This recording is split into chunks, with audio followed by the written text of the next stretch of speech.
wabarakatuh. Kembali ketemu di teori fitokimia ya dalam bab kromatografi kolom ya. Setelah kita kemarin mempelajari tentang kromatografi lapis tipis dan kromatografi kertas. Nah, dia masuk dalam kromatografi planar ya. Nah, sekarang kita lanjutkan ke kromatografi kolom ya. Nah, kromatografi kolom ini nggak termasuk planar ya, jadi dia termasuk kolom ya.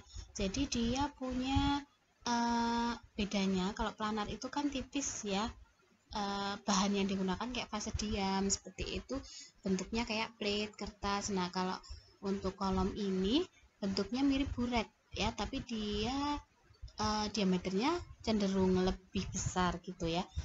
Nah, tujuan dari kromatografi kolom ini antara lain adalah tujuan preparatif ya.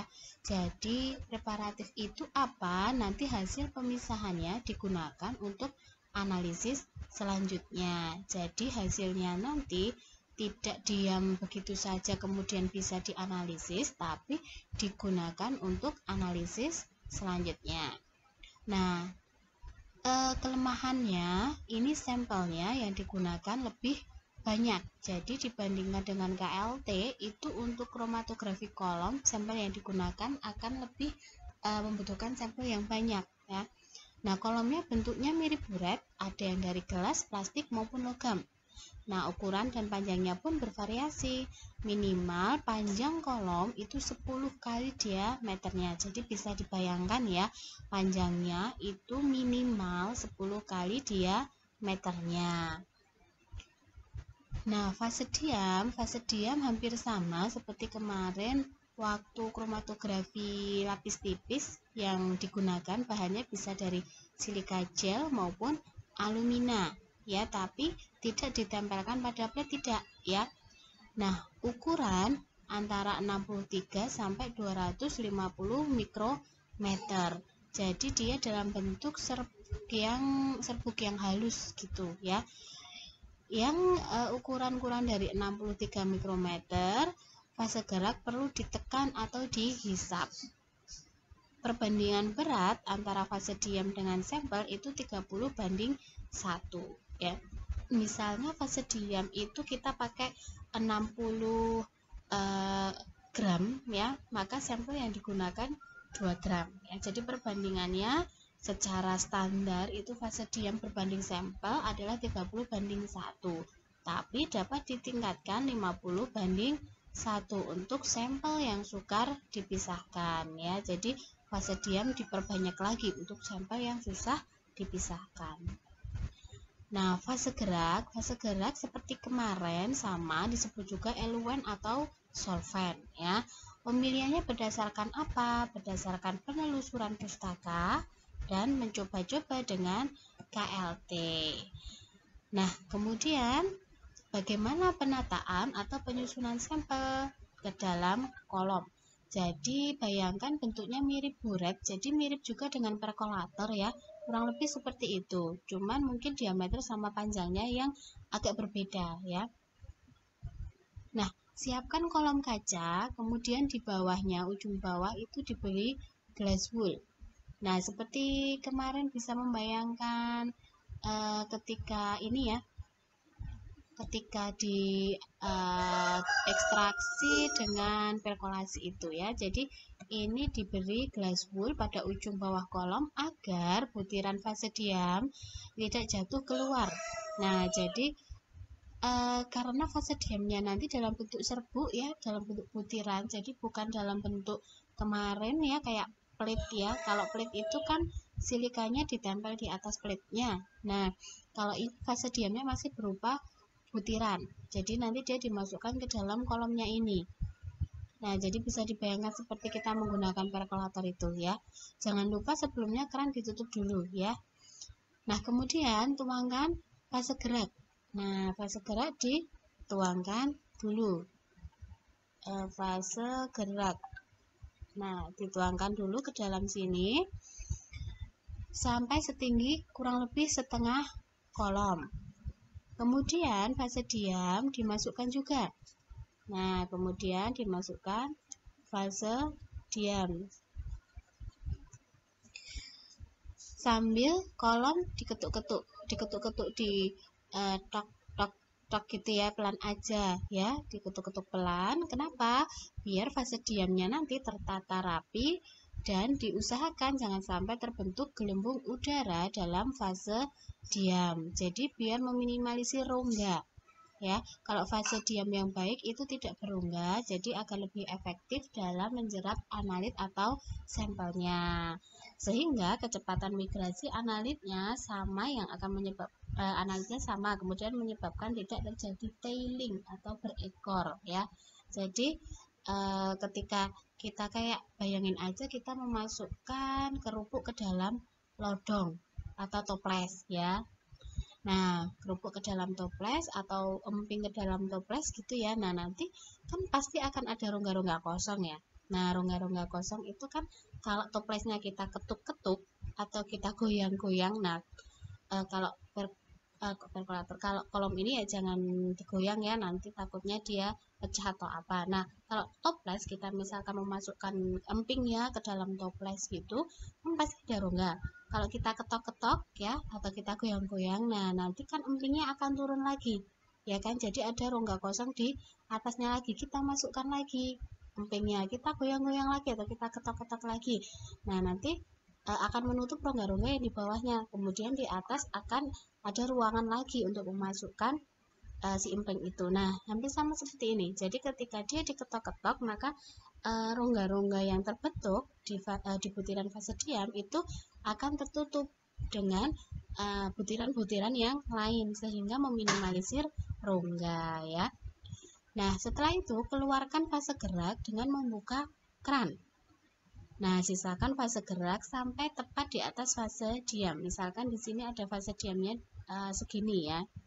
Nah, kemudian keran dibuka sampai kira-kira fase geraknya segini ya. Ada selapis fase gerak di atas fase diam. Nah, setelah kolomnya siap, kemudian dimasukkan sampel. Nah, kemudian dibuka keran setelah semua sampel masuk. Jadi, kalau dalam hal ini urutannya adalah fase diam, fase gerak dulu dimasukkan, kemudian fase diam dimasukkan, kemudian baru sampel. Nah, setelah sampel masuk, fase gerak dimasukkan lagi, hati-hati lewat dinding kolom agar tidak merusak fase diam, dan jangan sampai fase diamnya kering ya. Kalau fase diam kering atau tidak terlewati oleh fase gerak, tidak terkena fase gerak, nanti fase diamnya akan terpecah, jadi terpisah gitu fase diamnya. Fase diamnya terpisah sehingga pemisahannya tidak efektif gitu ya, tidak maksimal. Selanjutnya masukkan fase gerak dalam volume yang lebih banyak sampai semua analitnya keluar. Nah, setelah analit keluar kita tampung ya.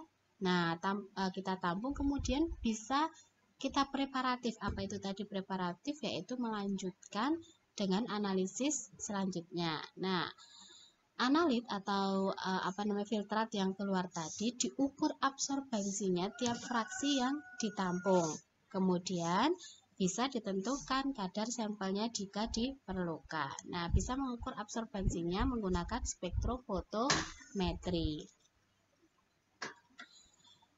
Nah, kemudian kalau ada gelembung udara di dalam kolom gimana kalau sudah terlanjur ya. Nah, gelembung udara bisa dihilangkan dengan mengetuk-ketuk kolom pada waktu memasukkan fase diam tadi ya. Sampel yang digunakan kurang lebih 3-4 kali silika gel. Untuk fase diam silika 30-40 kali berat alumina. Kemudian untuk mengurangi kemungkinan adanya udara yang terjebak atau adanya gelembung udara, maka dinding perlu disejukkan dengan menyemprotkan aseton pada dinding kolomnya. Ya, jadi kalau sudah terlanjur ya, maksudnya sudah ada gelembung, mungkin bisa diminimalisir dengan penyemprotkan aseton pada dinding kolom. Kok bisa gitu ya? Karena pada keadaan biasa kolom yang diisi fase diam dan fase gerak akan menaikkan temperatur ya. Jadi nanti kolom akan mengembang. Jadi kalau kita misalnya di suatu ruangan ya, kemudian awalnya nggak ada orang, itu kan keadaannya nggak panas, nggak sumuk ya. atau adem. Nah, kemudian ketika nggak ada orang itu kan adem gitu ya, jadi agak apa ya, nggak terlalu panas ya. Nah, ketika tiba-tiba ada banyak orang yang masuk ke ruangan tersebut, maka apa yang akan terjadi? Nah, maka akan sumuk, akan panas. Nah, temperatur akan naik gitu ya, sama seperti kolom ini. Pada keadaan biasa, jika kolom diisi fase diam dan fase gerak, maka temperatur akan naik, dan naiknya itu akan mendadak. Jadi kayak ruangan kosong tiba-tiba banyak orang yang masuk ya, kan panas ya. Nah, itu menyebabkan kolom mengembang, kemudian akan ada udara yang terjebak, maka akan timbul gelembung udara. Nah, aseton ini kalau disemprotkan pada dinding kolom akan mengurangi kenaikan temperatur yang terlalu mencolok atau mendadak tadi. Nah, maka udara yang terjebak bisa diminimalisir ya. Nah, ini adalah contoh dari kolom ya. Misalkan saya punya kolom nih ya, tulisannya nggak kelihatan nggak apa-apa, yang penting prosesnya ini terlihat ya. Nah, saya punya kolom nih. Nah, kemudian saya punya sampelnya saya ini yang ekstrak, katakanlah yang warna hitam ini, yang belum saya pisahkan ya. Jadi ini masih dalam bentuk ekstrak dengan beberapa senyawa gitu ya. Nah, di sini sudah ada fase diam dan fase gerak ya. Nah, kemudian sampel saya itu nanti lama-lama turun ke bawah bersamaan dengan dia dibawa oleh fase gerak. Nah, kemudian dia akan terpisah berdasarkan polaritas yang sesuai. Nah, misalkan saya memakai fase diamnya cenderung polar ya, fase diam cenderung polar, kemudian fase geraknya berarti cenderung non polar gitu ya, katakanlah gampangannya seperti itu. Nah, maka misalkan senyawa ini biar kelihatan ya, ada senyawa yang berwarna hijau, ada yang berwarna merah. Nah, dalam hal ini maka senyawa yang berwarna hijau ini cenderung polar karena dia akan terikat dengan fase diam lebih lama. Kemudian yang merah ini cenderung non-polar karena dia akan turun lebih dulu bersama dengan fase gerak yang cenderung non-polar, like dissolves like.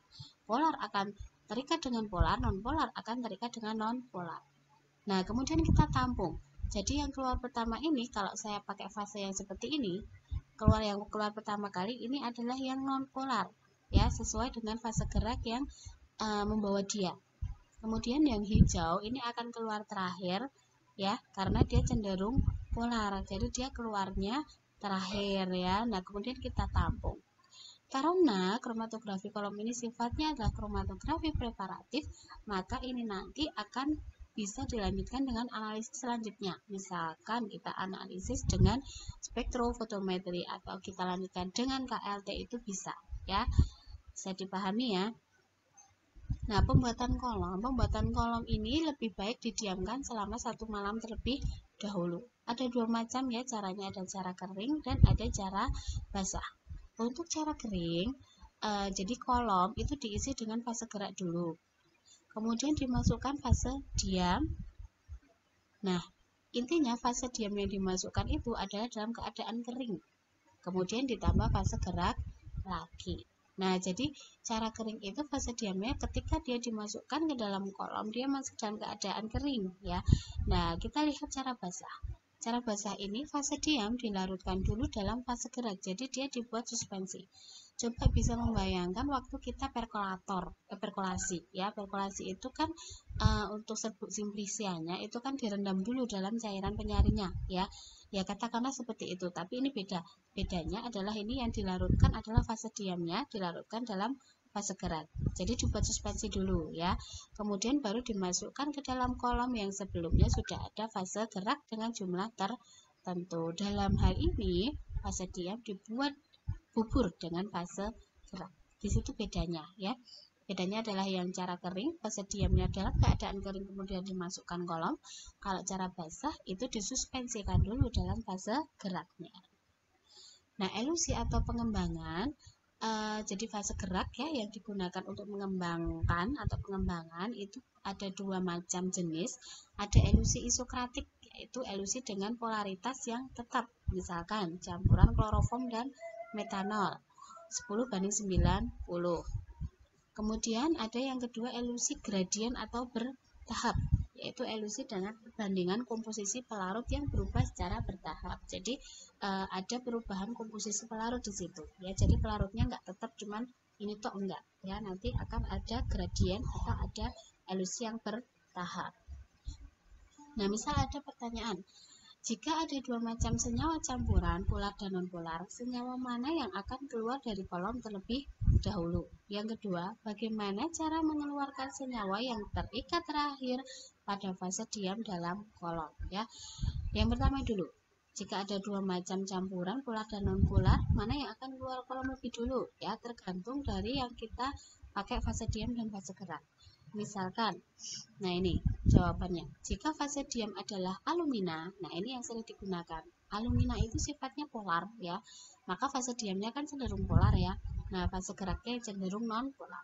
Nah, maka senyawa yang lebih polar yang akan terjerap lebih lama dengan fase diam sehingga akan keluar di akhir ya. Ini bisa dipahami ya, kembali lagi ke di slide. Kemudian untuk pertanyaan kedua, bagaimana cara mengeluarkan senyawa yang terikat terakhir pada fase diam dalam kolom? Jadi ketika kita menemukan, nah ini ada karena dia saking polarnya itu suka dengan fase diam ya, nah maka dia akan terjerap lama di sini. Nah, untuk mengeluarkannya kadang susah karena dia tidak mempunyai mungkin agak jauh ke polarannya dengan fase gerak, jadi dia akan terikat lama di fase diamnya, nggak keluar-keluar gitu ya. Nah, caranya untuk mengeluarkan atau mengalirkan senyawa polar yang tertahan dalam alumina atau fase diam tersebut, maka dapat ditambahkan NaOH yang polar, sehingga senyawa polar tersebut dapat terlarut di dalamnya dan bisa keluar dari kolom. Jadi menggunakan bahan yang sifatnya polar.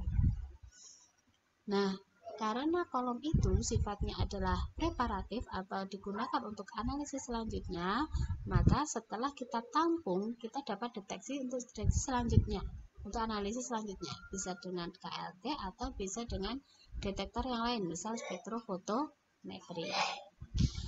Nah, demikian yang dapat Bu Uli sampaikan untuk kromatografi kolom dalam kuliah daring ini ya. Semoga dapat memahamkan ya, dapat menambah ilmu dan semoga bermanfaat ya. Bu Uli akhiri, wassalamualaikum warahmatullahi wabarakatuh.